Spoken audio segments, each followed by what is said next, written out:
It can be really frustrating when you want to play your Xbox and you run into an error code. In today's tech video, I'm going to show you how you can fix your Xbox Error 12.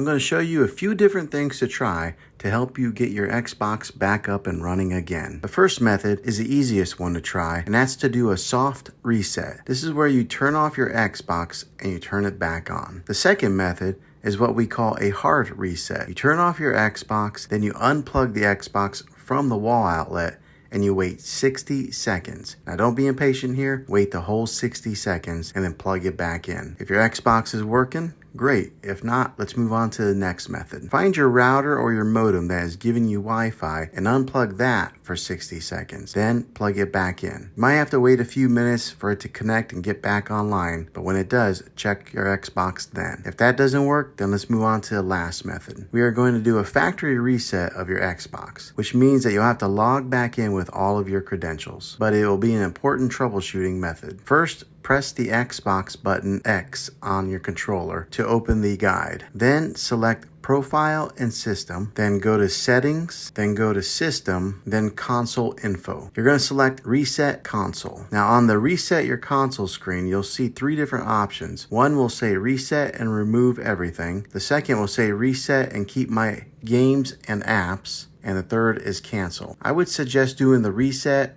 and Keep Games and Apps first. If that doesn't fix the problem, then try the Reset and Remove Everything. This option resets a console to factory settings. Well, hopefully this video was helpful to you. If it was, click a thumbs up on this. Go ahead and subscribe to my channel. I make tech videos all the time, and I would love to have you back in the next one. Take care.